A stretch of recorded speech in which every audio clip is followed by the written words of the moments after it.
Host of Forged in Fire. Kyle Mann. I'm G. Warner Wallace. Kira Davis. This is Ben Adams. Hey, this is Dave Baker. Carrie Pomeroli. This is Mike Reiner. This is Ethan Nicole. This is Leanne Morgan. This is Graham Parker, the 5th GP, and this is why you should never. How I got suckered in. I'm so embarrassed that I'm here. You're wasting your time. You got better things to do.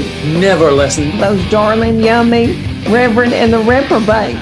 Hey everybody, welcome to the Reverend and the Reprobate. My name is Lucas Pinkett. I'm a real-life pastor, and with me, as always, is a man who's got one hand in the mink. Yep. It's Big Dan Gibson. What's going on? Oh, you know, just living life. Wishing I was Kevin Hart. I like your Come and Take It shirt. Yeah. Did you wear that specifically for our guest today? No. It was clean.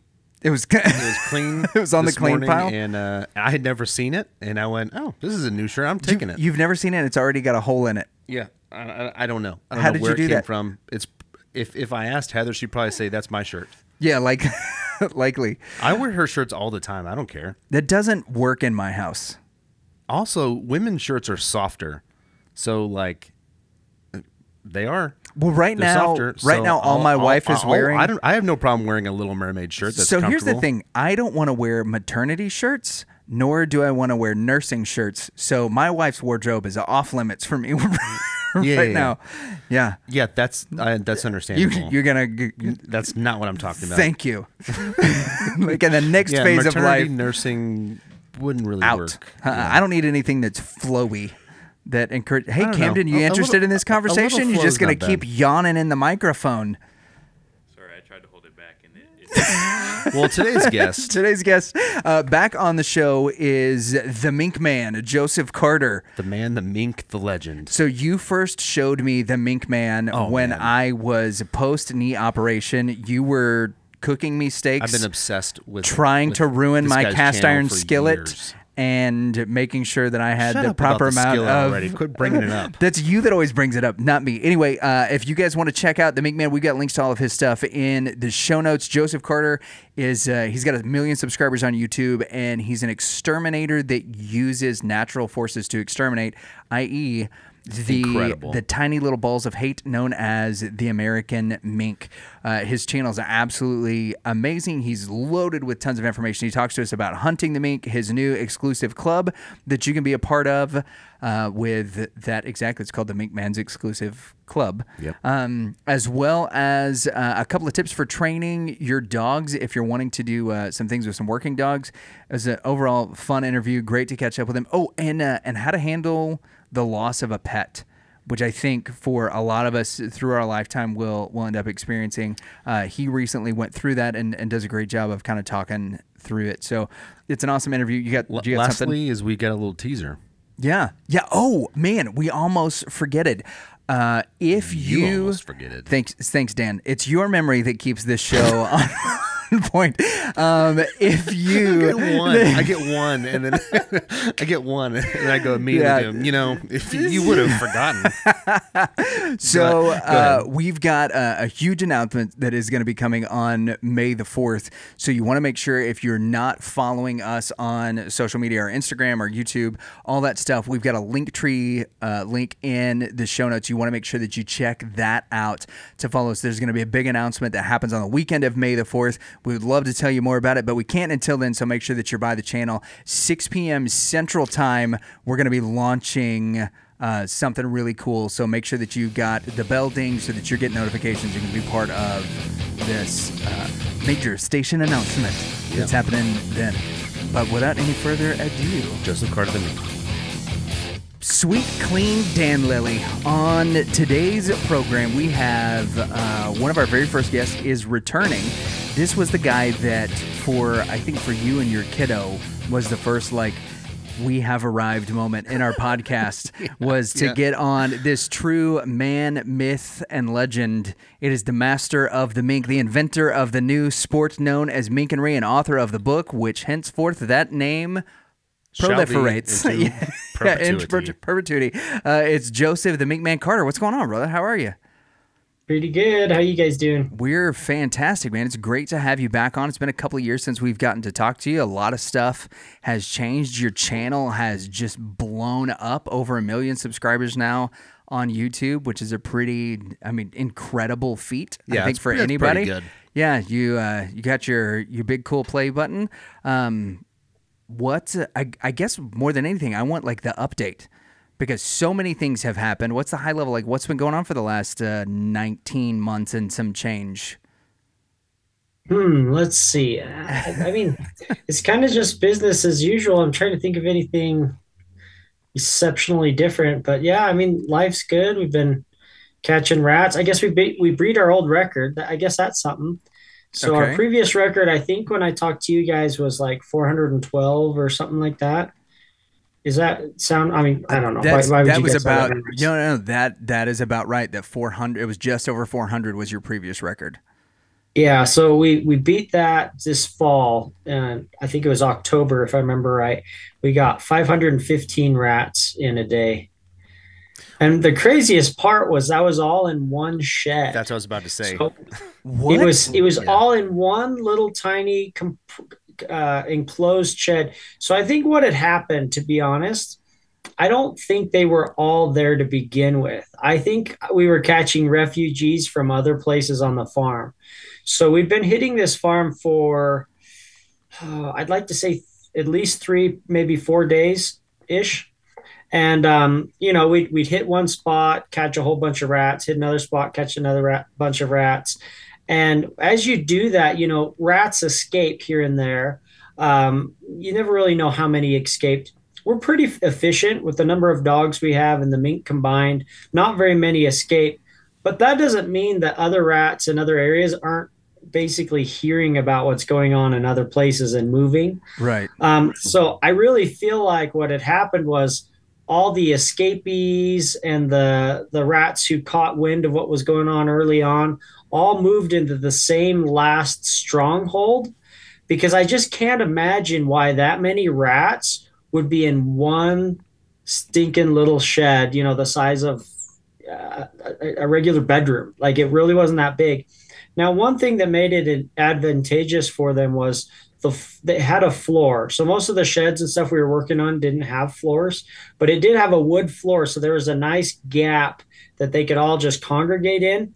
Plus, the entire shed was filled with tires and stuff. So they had that to hide in, and then under the floor. And when I came in and just moved all the debris, we caught a couple here and there, but most of them just filtered down underneath the floor, so that by the time that shed was almost empty, they were just all congregated under that floor. So as we ripped it up little by little, rats had come out, and it was total mayhem. It was a record both in numbers and in frequency, because I think it was roughly 6 hours, but like half of that we were barely catching anything. It was just me moving debris. So finally, when we started catching stuff, I wish I'd timed it, but I think it was probably like 2 to 3 hours of just total mayhem, just rats everywhere and the dogs scrambling everywhere, and it was crazy. Yeah, what's the math on that on average? 6 hours divided by That's what 500. That's especially if it's like let's say it's 500 rats in 3 hours. And while you're doing the math, right? Let me catch up those that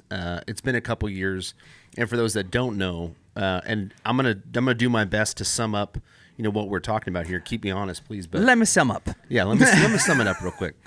So what Joseph does is Joseph has saved mink from mink farms, as well as bred your own, and you'll go to, in this case, to farms, to ranches, to reduce the rat population without using poison, pretty humanely, and send in a mink down into the rat holes, or whatever it's called, the nest, the tunnels, the underground Hoth system of the last stand of the rats in this case, and take and essentially kill their own food, and then flush out whatever remaining rats are in there as much as we can, and then dogs will pick them up. So essentially in an afternoon, that's how you've accomplished 500 rats. Which is a rat every 20 seconds. That's crazy. Every 20 seconds they were getting. I mean people spend getting insane a rat. amount of money just using traps or poison and going and I remember my parents, we would go check the rat trap up in the attic and go see, and there was never anything there. No, and those things are often really inhumane. They're awful to reset, and they will bite you as often as they'll get the rodent that you're trying to catch. If what you don't end up doing is just inadvertently feeding them Velveeta and dog food, that you've baited it with. So, Joseph, to talk about, like, 500 is an enormous number. You said you got it all from one shed. So you mentioned that, like, maybe the rats were communicating, and it seems like we would take that as something that's in jest, but you've talked kind of extensively on your show about how intelligent particularly brown rats are versus, some of the other species and things that you go after. Like, is that something that they would actually do, is sort of communicate, give each other a heads up, or is that like something I'm making up because I watched 101 Dalmatians too many times?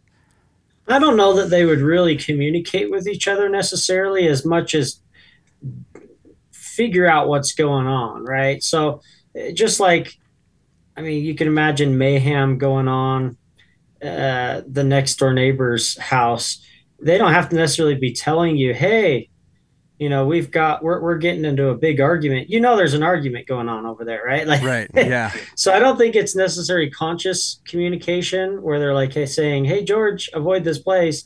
They're just saying, oh my gosh, I'm being killed. And they hear like, I just heard him be killed. I think I need to move. You know what I mean? So it's less a Ratatouille situation than maybe what we suspect. That's my assumption. Rats are highly, highly intelligent, but there's some interesting studies that have showed that rats have I'm trying to think of the word they used.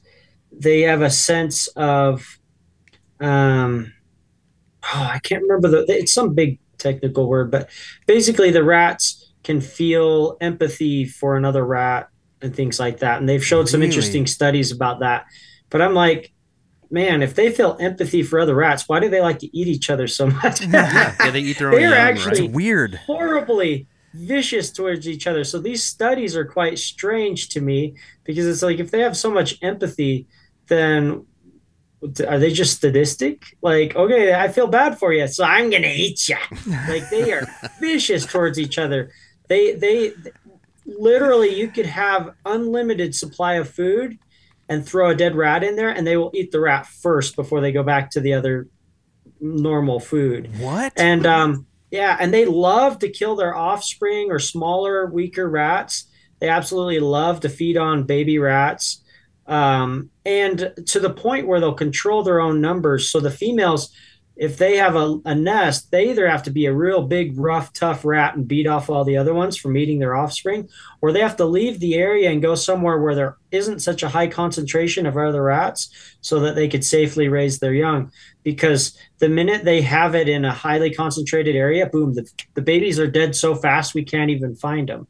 Really? So like, for example, we'll go through and kill, let's say 100 rats in a chicken coop, find maybe 20, maybe that's a big number, 12, 13 big pregnant females, but we'll never find a baby.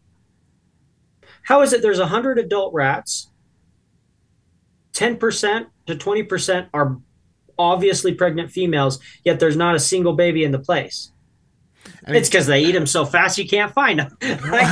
They're born and dead the next day because everyone, oh, hey, smorgasbord. And they've got unlimited supply of chicken feed. So it's not like they're hungry. This isn't a thing of survival. They are so anxious to kill and eat another rat that they're like, oh, it's like those orcs on that movie. Meat's on the on Lord of the Rings. They've got this unlimited supply of food, but they're like, we're not eating gruel today, boys. Hilda just had a litter of young. Woo! Now pile it and eat them because literally you won't find a single baby rat, and yet you found like a dozen pregnant females. Where are the babies going? And if you raise rats, particularly wild rats, you'll find out very quickly how horribly cannibalistic they can be. Just a rat gets sick, boom, you'll find a skin and some feet.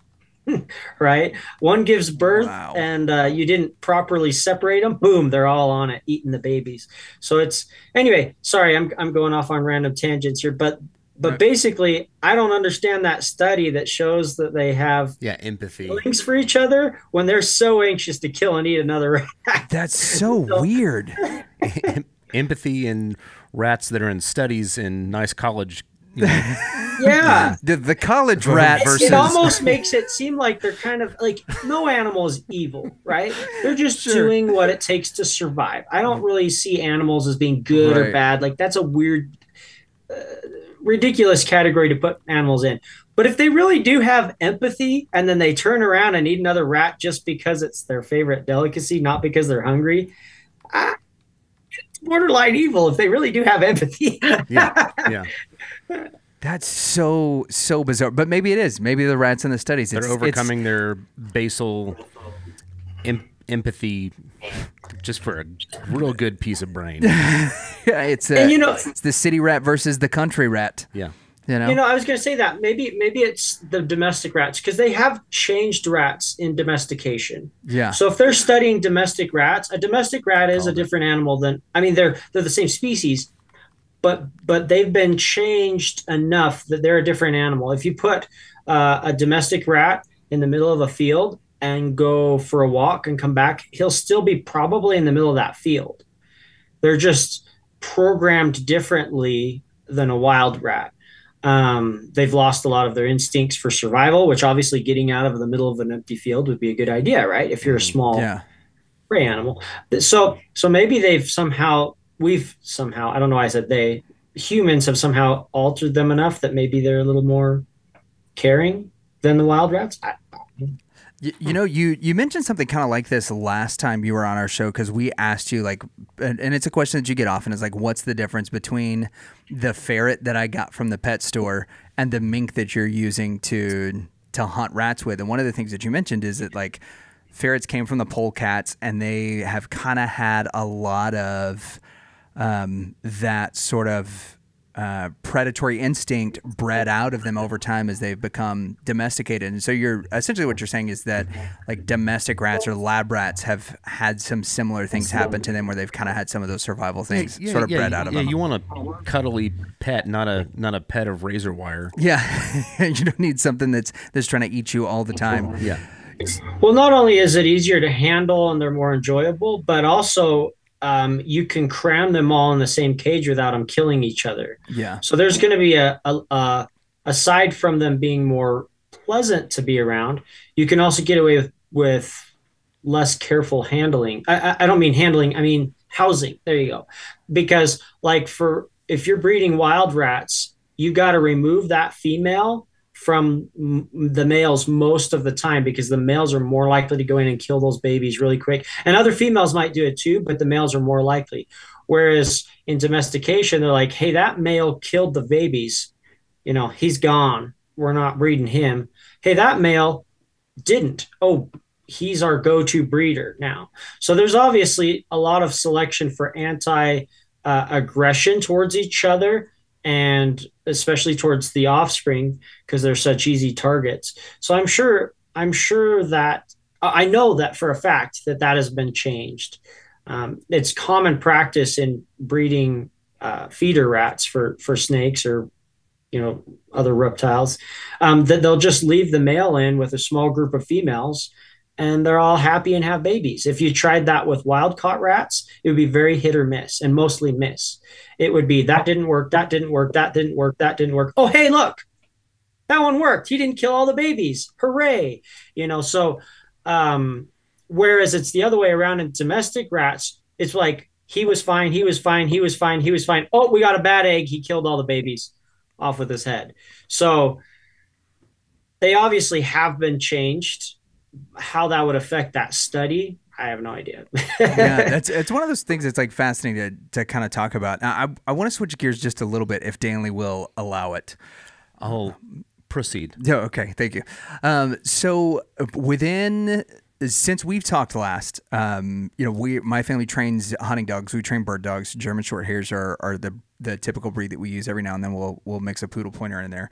But in the time since we've talked, I had an Akita that has been around, or that was 13 years old, that just couldn't get around anymore. We had to put him down, and then right before my son came home, actually 2 days after my son came home, we had to put down the GSP that I started with. He had a tumor in his lung that was like the size of a baseball.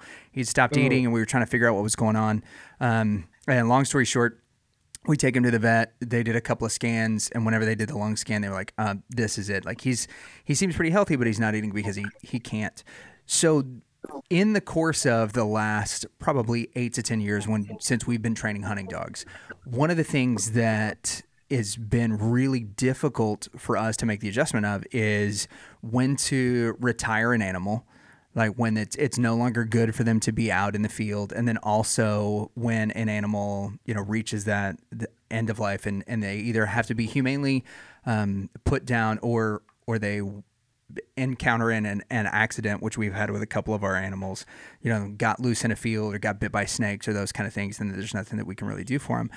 As a person who deals with animals that have short lifespans like the mink, as well as and kind of short attention spans like the mink, as well as having the dogs and things that you run. I know in the last little bit since we've talked, one of the primary, I want to say characters is probably the best way to put it, that was on your channel, that was featured, Shirney, passed away. She was in an accident, and that was something that, as we watched from afar, was a huge thing within your YouTube community, because there were so many of us who are fans of yours that felt that loss.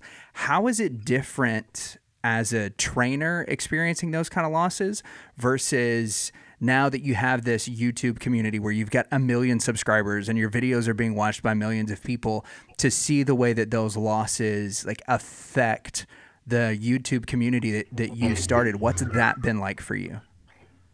Oh man, that's probably the worst part about all of it, is that, life is always too short, whether it's living till age 13 or age 3, it's always too short, right? Yeah. You always wish you had them longer. And it's always frustrating when you lose, one of your buddies, that when you work with an animal that much, they become a friend to you. And then on top of that, they're a vital part of your business. So you're losing both a friend and a coworker at the same time. And it's really, really frustrating. But then on top of that, when you have to have your grief and your loss made public, it's probably the worst part about my job, I would say, because I have to constantly be reminded of my loss, and oftentimes deal with people who don't understand. Most people watching my channel have no realistic concept of a working animal at all. They see them all as pets, and they're like, I've had 5 dogs and none of them have ever had anything happen to them. Your dog's never been off his leash in his life. Like, of course nothing happened to him. If your dog got hurt on a leash, wow, that's a pretty unfortunate event, right? Yeah. If your dog got hurt while laying on the pillow in his couch, that's a pretty crazy, what did a car drive through the wall? Know what I mean? So they don't really have a concept of, hey, crap happens when you're out and about and living a real life, not locked in a closet, in a bubble, and you never experience life. Life happens and it sucks. And so a lot of these people have no concept of, the real world has dangers. So why did that dog die? And then, so it's really frustrating when, I already have to deal with my own grief and my own losses. And then you've got some, not so tactful person online saying, hey, and the craziest part is they'll multiply the times it happened. So, a few years ago, I had a dog hit by a car while I was at work. Mm-hmm. My wife let her out to go to the bathroom. I told her, hey, be careful, you know, don't just leave her in the backyard. There's a chance she could jump over the fence, because she did once, you know, so it could happen again. So don't leave her out there. Let her go to the bathroom and then bring her right back in. So she let her out to the bathroom. The dog jumped over the fence, got hit by a car and she was out there for 5 minutes, less, you know, and she's dead. Well, fast forward several years, I'm out working my dog, and that's Shirney, and she chased a fox. You know, I couldn't see what was happening. I couldn't hear what was happening. It was off in the distance, and she got hit by a car. I mean, there's the Shirney event, I would say, could have been avoided, right? I could have foresaw that fox might run the wrong direction for too long. And I could have said, hey, you know, don't chase that fox. And this fox wasn't just a random fox. It was causing problems on a canal. So it was specifically an animal that I was being paid to remove. Yeah. So this wasn't just like goofing off, dog chasing a deer kind of situation. No, this was a specific fox causing a specific problem that needed to be removed. And in our attempt to remove it, we had a loss. Yeah. And so people then take those two instances and say, oh, you've lost like 5 dogs to cars now. I haven't even had 5 dogs. What are you talking about?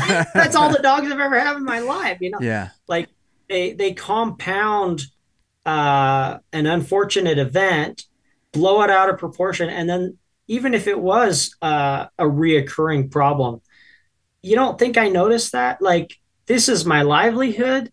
This is an animal I put my heart, life, and soul into. You don't think I realize that? You really need to like pour salt in my wound and rub it. Like, come on. But people, you know, some people don't have the best tact. Some people are really, really judgmental. And then there's a lot of people that are just clueless. You know, their dog's never been out of their backyard in its whole life. They hadn't even been on a walk around the block. And so, of course, their dog lived to age 12. You know, it never went anywhere, ever. Your Jack Russell Terrier's not jumping over fences to fight raccoons anytime soon. Yeah, and that I think is one of the things that makes particularly people with working dogs really, really cautious about talking about their animals with other people, is because there's a different type of connection, because our pets are not just meant to be, you know, fun playthings at the house with the family and the kids and the neighbors and whatever. Like, take them on a walk and you pick up their poop with a little bag and then you're done. Yeah, that's not it. I mean, dog's taken care of. Right. Yeah, we may go into a 400 or 500 acre field, and that dog's job is to go and to run around. One of the other things we talked about last time is when people talk about, you know, the reward for the animals, and the reward for a working dog is oftentimes to get to go work. You know, like, that's what they want to do. That's what they're bred to do. They want to be in the field, and they want to be doing these kind of things. Particularly on your channel, as many of the negative comments as you got, as soon as we heard the news about Shirney, when we were looking at those videos, it does seem like you have a very unique group of loyal subscribers that immediately were like, oh, we were devastated to hear about this. Like, our families were. Yeah, our families are, you know, we're praying for you and the family and the kids, and like asking you questions about how, you know, your family's handling it. Like, what is, as difficult as it is to see all the negative comments, is it encouraging to know that, you know, your YouTube community, the people that are loyal subscribers to the Mink Man channel, had such an outpouring of encouragement and concern for you and your family? Yeah, I mean, it's definitely nice. Like, unfortunately, the human nature tends to focus on the negative, right? Yeah, for sure. So you've got 100, because it's easily 1% or less that are the negative Normans and Nancys of the world, right? In this specific instance, right? Overwhelming majority of people are understanding. They're thoughtful. They're kind. They're mourning with me. But the problem is that 1% is so freaking loud. They are, yeah. You know, they get stuck in your craw. It's just the dumb part of being humans, man. It's like, I don't know why we have to focus on that one little negative Norman just ignore him, man. Like, he's less than 1%, right? Yeah. But man, it when you're already hurting, it just hurts that much worse, man. Yeah, I completely agree and empathize. Like, that was one of the big things. So we lost a dog within our hunting group. The guys that trained with us, we lost a dog to a rattlesnake. And all of the, we had already done like the snake trainings and all of those kind of things with the dogs. And everybody was asking us like, what happened? Could it have been prevented? And why did you let this happen? Tends to be the question that everybody wants to ask, is like, how could you let this happen? Why did you let this happen? Like, the dog was chasing a quail. He was chasing a quail. He was doing what he wanted to do. And when they're so focused on that one thing, like they get more tunnel vision than a kid with ADD does. Like, there's a reason they call it going down the rabbit holes, because those animals are chasing after that. And while as heartbroken as we were to hear about Shirney and to watch some of the things on your channel that have happened over the course of the time that you've done it, because you have lost animals and then other animals go into retirement, you do have an incredible way of not just like bringing things around, but showing people that there is kind of a next step. Like, okay, this is what happened. We lost Shirney, and now we go on to the next thing, because not only does your business have to continue to run, you've got to teach your family, your kids, how to deal with that loss.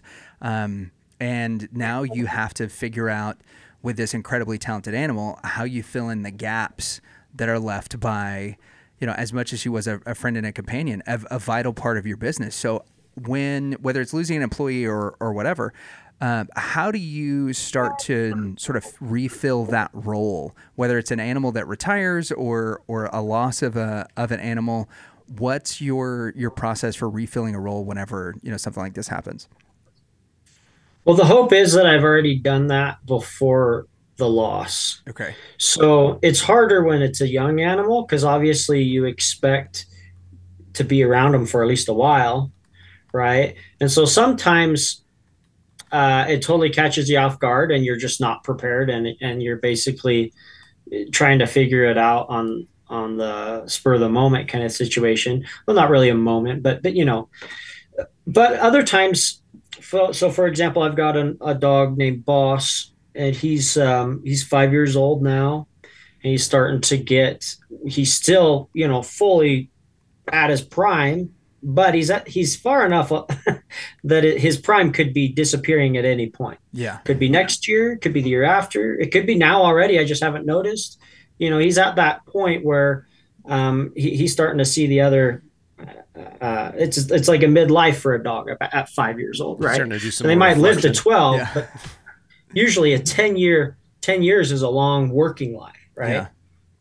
So I start to plan ahead. So I've got a puppy now that I'm raising. It's a what a Deutsch Drahthaar. Oh yeah, is? Yeah. So it's a Deutsch Drahthaar crossed with what a staghound is. I do not know what a staghound is. Is that from Game of Thrones? What's that? No, I think that's a different kind of it. He asked if that was from Game of Thrones. The staghound. Maybe. I've not watched that show, so I couldn't tell you. So what a staghound is it's essentially like a hairy greyhound, or like, do you guys know what an Irish wolfhound is? Can you picture that? Yeah. I'm showing Danley a picture of a staghound right now. Yeah, that's a good looking pup. So it's kind of like a greyhound crossed with an Irish wolfhound, like visually, that's what they look like. They're essentially, it's a hairy greyhoundish dog that's bred specifically for running down and killing coyotes.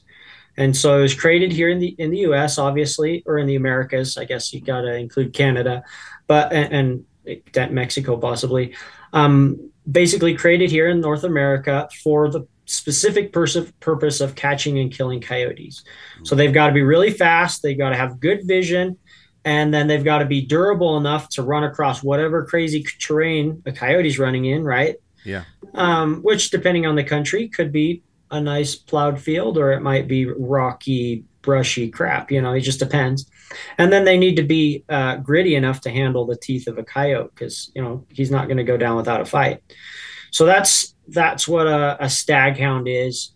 Very fast, very athletic, very powerful, and gritty enough to get in there and dispatch a fight and quarry like a coyote.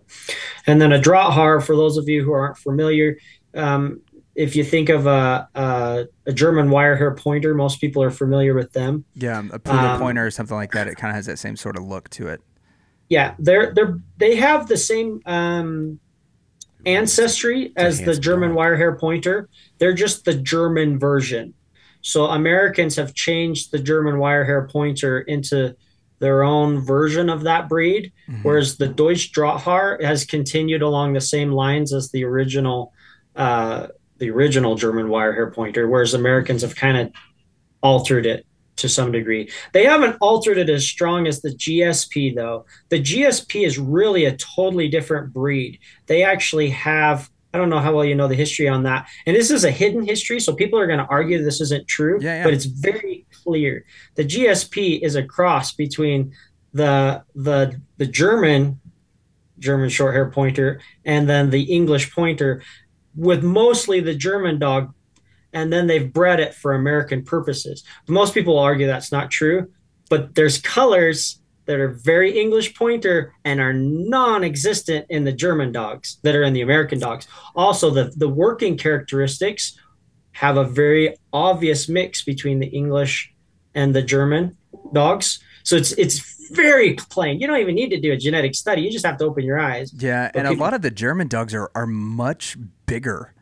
And they have beards. Well, not all of them have beards on the pointer side, but the German dogs may be between like 70 and 90 pounds, whereas the American versions, the GSPs that we would see here as a family dog or something like that, most of the time is under 60 pounds. And one of the reasons for that is, and Joseph's right about the breeding and all of that, and one of the reasons is because it's so much hotter here than it is in Germany, that the bigger dogs have a lot of trouble keeping up in the summer months whenever it's time to go, pheasant hunting or quail hunting, dove hunting. Yeah, because those dogs are really bred to be out and going at like 40 or 50 degrees. Well, in Texas, like, September 1st, whenever dove season starts and the dogs get into the field, it may still be 95 degrees.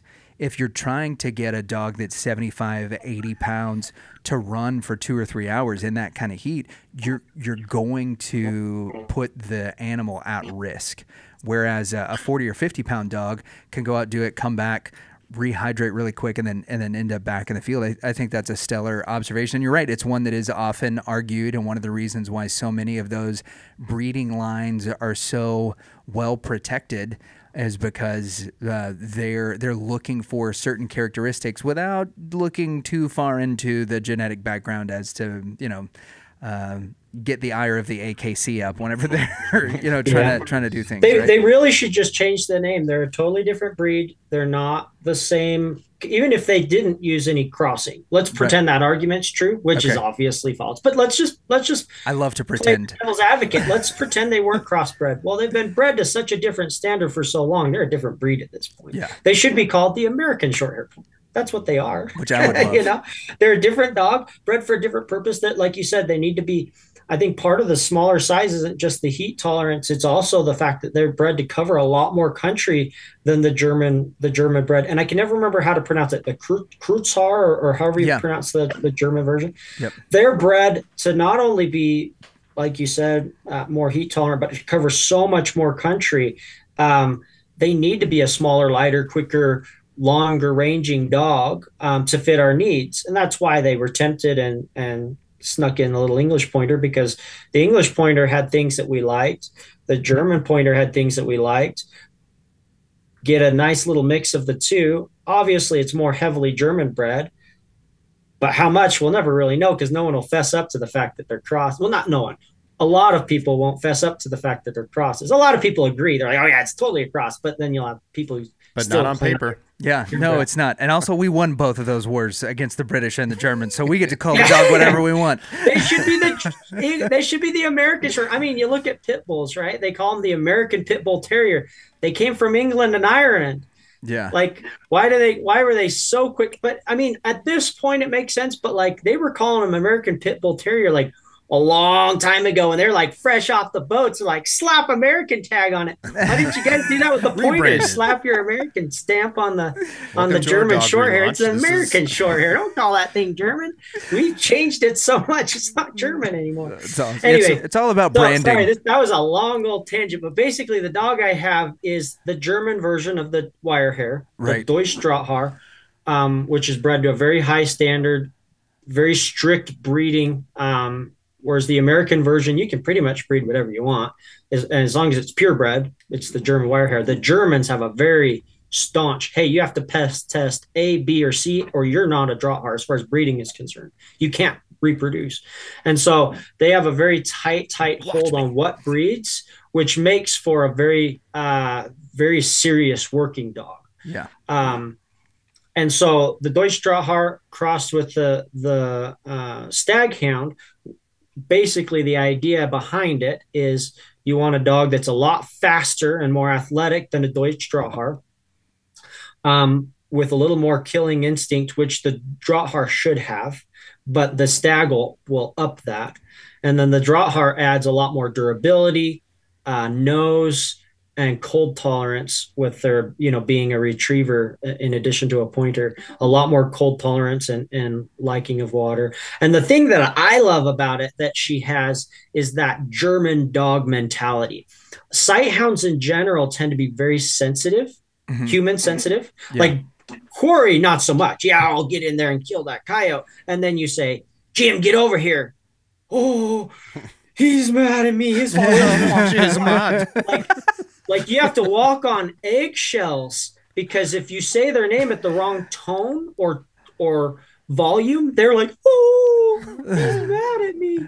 So they're really sensitive to human correction. And when I say correction, I'm talking verbal. Right. Like you say their name in the wrong tone and they're, ooh, and they're not all like that, but it's very common among sighthounds. So it's really nice having that German, like Germans are hard on their dogs. So they're very confident. They're willing to learn, but they're not going to be, you're not going to hurt their feelings very easily. Let's say that. So the mix has really made a nice dog. She's really nice to work with. I wonder if my wife, what if my wife is German? It's really difficult to hurt her feelings. I have a full blood German Shepherd, and she's the same way. Her name's Arwen. If I say her name, not really harsh, but she will stop what she's doing and kind of submit, and I'll go, I was just seeing if you wanted some of this ground beef. Yeah, that's pretty common with herding breeds. Not always to the extreme as a sighthound, but yeah, border collies and then some like German shepherds and stuff. They can be, you say their name in the wrong tone and they're like, because they're just so sensitive to what you want that. In the case of sighthounds, they don't care so much what you want. They're just very sensitive to humans. But like a border collie, they're trying so hard to make you happy that you'll break their heart if they think you're mad at them. Yeah, but border collies typically deserve it because they're trying really hard to make you happy because they did something that you're going to find in 10 minutes. Smart. Oh my gosh. Like that is, of all the breeds that we see, because we live in the Dallas area, so we're in a lot of suburbs and things like that. That is the one that really like breaks my heart to see, like in a backyard in a suburb. When people are like, collie? oh yeah, they're like, oh, we just got the cutest little border collie for our kids, and I'm like, you need to go find a farm and go just give the farmer $100 and a bag of food and say, listen, we made a mistake, and we just need you to take this dog and let it run and live its life, because there's so many people, and the worst is like the people that live in apartments with working dogs. They're like, oh, he's just tearing everything up, and I don't know why. Oh, because he's going nuts. You're doing the exact opposite of what he wants to do. I think it's a wonderful point. You should bring that up. All right. Yeah, working dogs can get real frustrated in pet homes. That's for sure. Yeah, for sure. So what's next for the Mink Man channel And Mink Land and Mink all Land? of the mink. Yeah, when are you gonna have a Mink Man amusement park? Look, this is what he's asking. I want Mink World. We have seen mink in snow, in water, in mud, in rivers, in grass, fighting. When are we going to see him in the air? Yeah. Hopefully never. Start throwing them at birds. They probably love it. You're not gonna come up with like a drone squad that like this mink they like paratroop in and do that. Mink-a-pult. Yeah. Throw them over the enemy's wall. I think that could be amazing. Now, we do know that you've got a background in falconry. Like you use the mink with your dogs. Is there any possibility that you could use the mink with a predatory bird, or would that like be a clash? The bird would definitely get the mink. Yeah. It'd be very difficult because one would be trying to kill the other, and the other would want to kill. I mean, it'd be a mutual predation thing where if it's a big enough bird of prey, they're going to want to eat the mink. And regardless of the size of bird of prey, the mink's going to want to eat the hawk. So I don't think it's impossible. It would just be tricky. Well, how does the mink and the dog get along so well? Well, dogs would do anything you want. That's why. I mean, you can get a dog to work with a hawk, with a mink, with a cheetah, with a cat, with anything. Yeah. Dogs are just the most moldable, teachable creature on the planet. So dog with anything works. I can't think of an animal you couldn't get them to work with, right? But what about the other way around, where the mink tends to? It seems like the mink tends to not really worry too much about the dogs, whereas like you said, if there's a hawk, the mink's gonna want to go kill that thing. But with the dog, they don't as much. Some of them do. I've got mink that like to grab the dogs, but the dogs are longer legged and they're smart. They know, hey, that little guy's a jerk. I better stay back if he comes out, you know. and with a hawk, I mean, an accident is a serious injury or a fatality. With a dog, an accident, I mean, you can't even find where the mink bit him, right? You know, they've got thick hide and they're just like, ouch, the mink bit me. You know, it's not that big of a deal. And the dog learns from it. He's like, okay, well, next time that mink comes flying out of the hall, I'll make sure I'm a few steps back, you know. It's so cool to see your animals work together. Yeah. Not just because of the exotic nature of the animals that you're raising, but also getting to see them kind of in their element. Which brings us to one of the things that we've both recently found out about, and that is the Mink Man's exclusive club. Like, talk to us about some of the benefits of that, and what. First off, why did you start the club, and then what do people that are members of the club, what do they get? So I started out with a different, what's the word? Platform. There you go. Okay. Took me a minute. On OnlyFans. I started out with a different platform by the name of Vimeo. And so the inspiration for that was quite a few years ago. They had what they called the YouTube apocalypse or something like that. Yeah. I can't remember exactly what they call it, but they have some funny term, but basically the YouTube apocalypse. All these ad people started jerking their money away from YouTube because their ads were being put in front of some like terrorist or videos or something like that. Something that was just overwhelmingly negative that we all agree shouldn't be out there. And so YouTube's reaction to all these advertisers pulling their advertisement revenue away from YouTube was to then overreact and just start blocking like everything that's even remotely questionable in their mind. That was how we now you have to realize it's based off of Silicon Valley, where people have zero concept of real life. They're the most sheltered, clueless group of people in this country. They don't understand farm life. They don't know where their food comes from. They think chickens grow on trees. They're the most out of touch group of people on this planet, probably, but definitely in our country. And so they're deciding what is inappropriate. Yeah. And so you've got a very, very, very detached group of people trying to decide what's appropriate. So that basically means anything that's natural and normal, because their life is bubble wrapped, right? They don't even know that a robin eats a worm. They think robins just walk around gathering sun's energy like a plant. Like they don't comprehend anything of natural or normal, because food just shows up on your plate and you eat it. Yeah, right. It's all vegan. Like they have no concept of the food chain, of how real life works, of how 99% of the population on this planet live, because they live these perfect little clueless bubble wrapped lives. Yeah. So of course, And Van Nuys. first thing on the chopping block is anything that either goes against their political views or is outside of their realm of normality, which would include any type of hunting, any type of pest control, anything that isn't National Geographic version of nature, right? So a lion killing a zebra, totally fine because they watch that on TV. A mink killing a rat, oh my gosh, I've never seen this before. It must be bad because everything that's different is bad. How they think. Everything that's different is bad. Yeah, what if we hired David Attenborough to just narrate your stuff? Like, do you think do you think they would approve of it at that point? Possibly. Yeah. Very, very natural. So really, the problem wasn't even necessarily my channel as much as other people's channels. Yeah. Everyone was getting hurt, me included, but there were other channels that got it a lot harsher than mine. And so I basically saw the writing on the wall, which was, hey, this could go away tomorrow, right? Some 19-year-old dude with his cafe latte sitting on his desk will push a button and my life's over. And he's going to go home and, smoke his marijuana and, drink his goofy frappe. Like, you know what I mean? These people are so I love this 19-year-old. I hate this 19-year-old too. What kind of clothes is this guy wearing? He's wearing skinny jeans. Yeah. Yeah. And a tie-dye shirt, I don't know. But anyway, who knows he's what got he's my wearing haircut From the 70s. Yeah. Or nowadays there's 100 other options, right? And that individual is going to push that button and my life is over.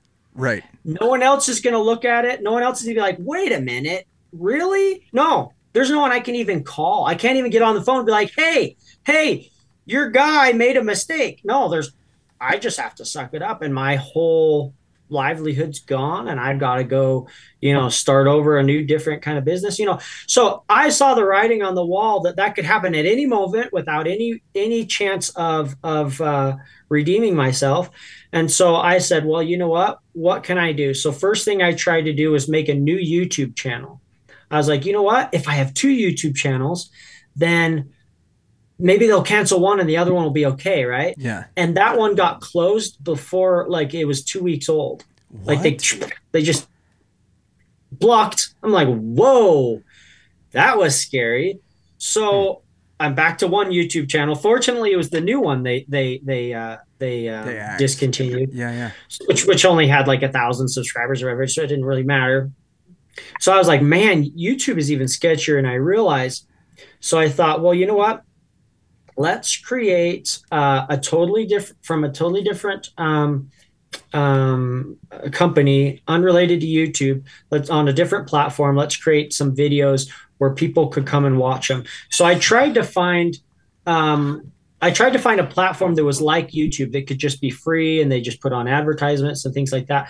But I mean, the more I researched it, that just wasn't really that available. The other options out there, they didn't have enough people coming to the platforms, or they had their own,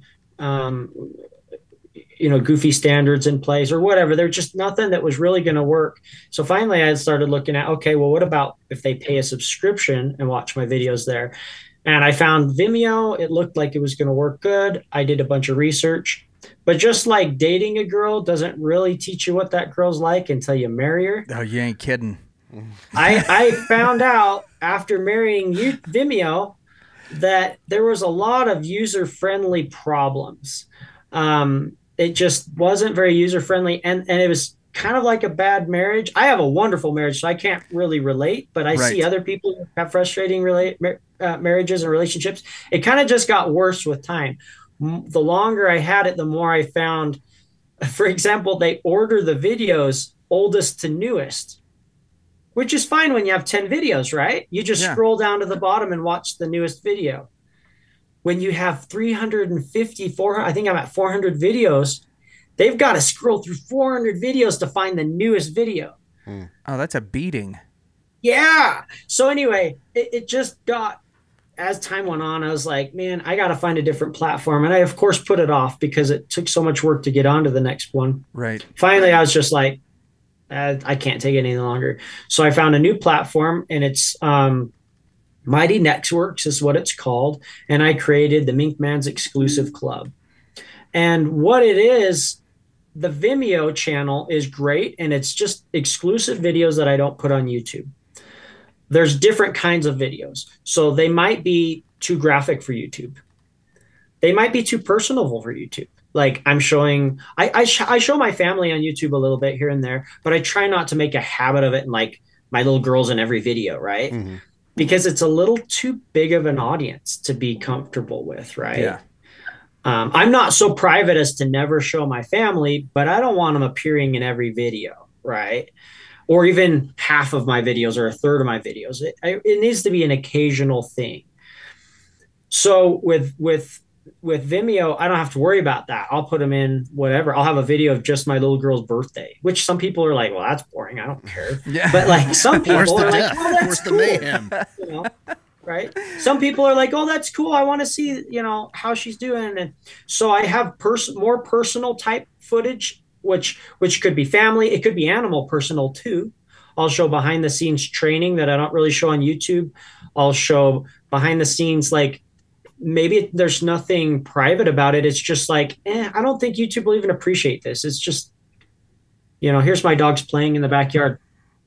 Only real diehard fans are really going to watch that, right? Yeah. So I'll put that on my Vimeo more than I would my YouTube. And occasionally you'll get a taste of that on YouTube, but it's most of that kind of stuff's going to Vimeo. So that it's a little too graphic.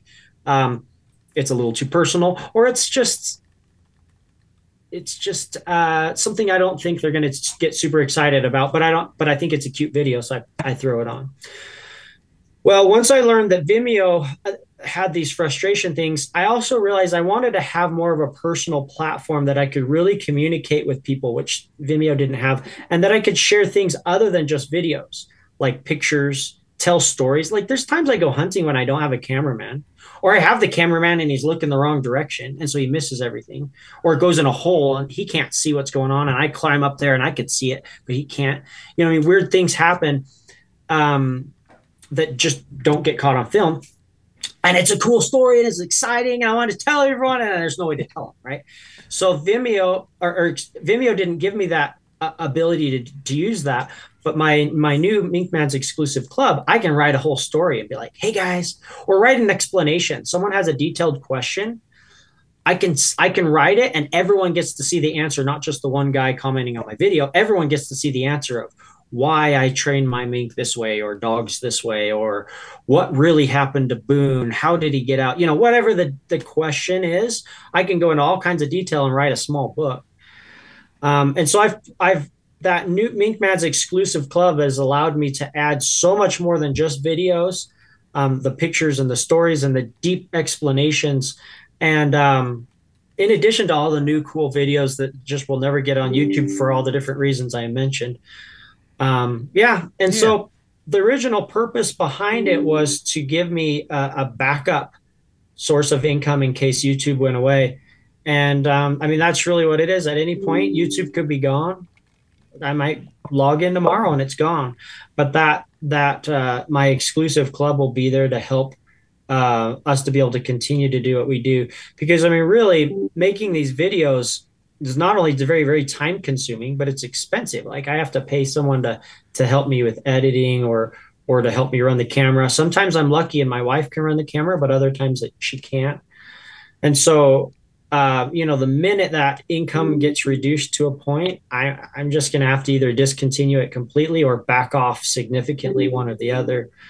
So this exclusive club gives me the opportunity that hopefully, even if YouTube went away, I can continue. We're glad that you've got the exclusive club, because the continued content of the minks and the mink and your dogs and like you said, your family is very, very entertaining, very fun, very informative. We're glad that you're still producing lots of good content, and it's a lot of fun seeing the animals that you have and the relationships that you've built with them and how they support your family. It's a very cool dynamic that you guys have. Yeah, and there's a lot of this that's kind of happening across the board, is that we see journalists that are doing this with Substack. We see artists that are doing this with Patreon and that kind of thing. And so as a consumer, right? Obviously, we can go and check out your channel and watch your videos on YouTube, and that helps you out as well. But there have become opportunities for more direct ways to support somebody. And so we really want to encourage you guys. Links for all of that stuff will be in the show notes. Well, Joseph, as you may or may not remember, we end all of our interviews with what is this called? A segment that we call Controlled Rowdiness. So we're just going to ask you a few rapid-fire questions. You can answer them with as short or as lengthy an answer as you would like to. There are no right answers, but there are several wrong ones, so make sure you don't step on any of those landmines. Expect nothing from us by way of reply or response, and to get us going, I'm going to send it over to General Grease. All right. Joe, Hank the cow dog taught us that all coyotes are dumb and can be tricked with a good song. So what songs are you teaching your puppy? Songs am I teaching my puppy? Have you read Hank the Cow Dog?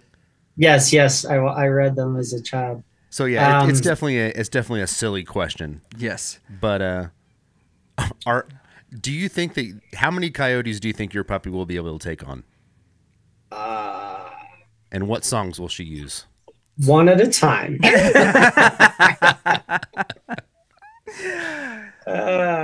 Yeah, the song will be the song of speed and a sharp teeth. I can hear that tune already. Yeah, and if that song doesn't exist, we are writing it and we're just gonna email it to you. But here is the song of speed and sharp teeth. Chase the cat up the tree. Yeah. So my little pit bull has a theme song that I kind of play for her. I've done it once on YouTube and then another couple times on my exclusive club. My little pit bull's Red Dog. And they have this song. Have you guys heard that country song? I don't know that I can even think of the title, but it goes. Now I'm on the spot. I can't remember how the song goes either. But it goes. It's basically the song is about a guy who's in jail and he's put in charge of taking care of this hound named Red, and he tracks down the attempted escapee convicts. You know, this is back in the day of the chain gangs. Something like we're gonna let Red come hunt you down or something. Yep. Old Red's itching to have a little fun. Get my lantern, get my gun. Red'll have you treat for the morning comes. Anyway, that's awesome. What is it? That's it. It's you know all things. I think it is just called Red. It's called Old Red. Old Red. Old Red. Old Red. Yep. That's a good song for the puppy to learn for sure. That's in addition to the pit bull. That's my pit bull song. That's because she's red and she tracks not as good as a hound, I'm sure, but you know, for a dog, she's pretty good. It's similar to the song that our wives sing whenever we come in the room. That if you're going to be dumb, you got to be tough. That's that tends to be our soundtrack as we saunter into the room. So, Joe, if you were asked to create a course for beginning dog trainers, what would you call it?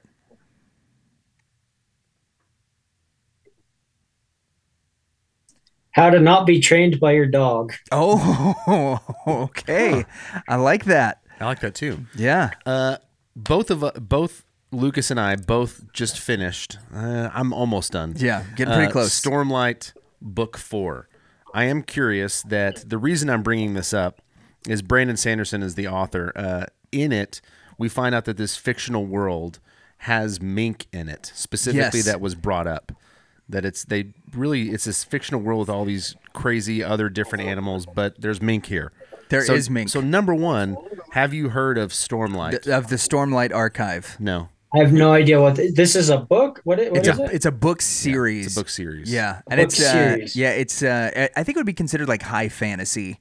Yeah, book stuff. So it may kind of be up your alley. It's really, really good. And one of the best generals in the world is nicknamed the Mink. Yes, that's what they call him. Dude, that's got to be okay. I don't mean to take this in a prideful way in any way, shape, or form, but that's got to be someone who watches my videos. Oh, no doubt. Nobody knows what a mink was. When I first got into mink, everyone either thought it was a ferret. Or they didn't know what it was. They're like, what is that? I even heard funny things. Like one person asked if it was a baby panther. Like, not a baby panther. Like, it's a mink, you know? But like, nobody knew what a mink was. And literally when I said it's a mink, the only response you'd get if they had any clue what a mink was, they're like, oh, you mean like the fur coat? Like nobody knew what minks were, at least where I lived. You know, I'm sure it changed from region to region. Where I lived, when someone knew I had a mink, I was shocked. And I'm like, oh, I got to talk to this guy. How do you know what a mink is? Like, it was so rare. Now, someone sees a mink and it's just the expected response is, oh, cool, you got a mink. You know, you can catch rats with that. Or did you know that they catch fish underwater? It's really cool. They're kind of like a mini otter. And these random strangers will start teaching me about mink. And it's really cool to see that you can have that big of an influence over. I mean, literally, I was in Illinois, clear on the other side of the country, and I lost a mink. And I saw some little boys fishing. And I said, hey, I'm looking, and I'm still in the mindset of no one knows what a mink is, right? I've got this little black animal and I lost it. Can you guys help me find it? And they're like, little black animal, what does it look like? I mean, like, it's long and it's black. It kind of looks like a ferret. Like, oh, you mean a mink? And I'm like, yeah, a mink. Oh, yeah, there's a guy on YouTube and he has a mink. And they start telling me about the mink I lost. They know her name. They're like, yeah, this mink, her name is Fang, and she catches fish and she puts it into this, and she points on I have this funny thing. It's called a caching box, but it's a goofy looking thing. It kind of looks like a potato launcher or something. Right. And they're like, he brings fish back into a little thing like that. And he points at the thing in my back and he's really cool. I'm like, yes, that's what I'm looking for. I'm looking for Fang. Like, they already knew the specific mink I lost by name. I'm like, yes, I'm looking for Fang. Can you look out for her? And they're like, yeah, we'll help you look for Fang.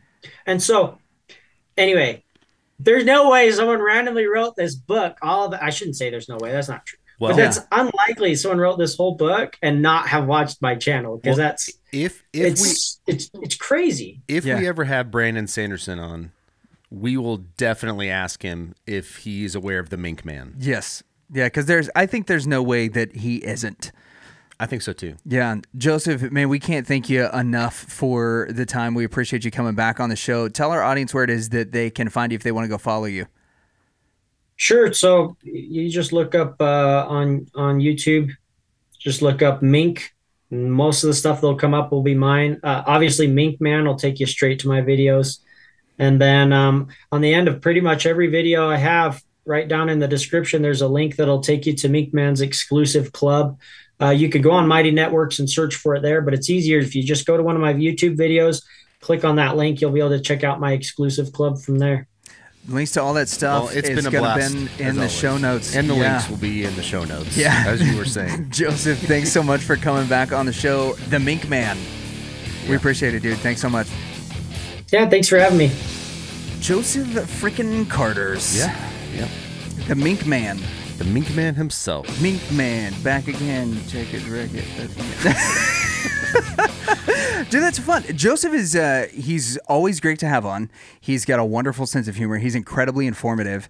And with someone who is as serious about conservation and about their business and what they're promoting on their YouTube channel, he rolls with the punches as far as answering our stupid questions really, really, really well. Yep. And I do love that about him. Yeah, me too.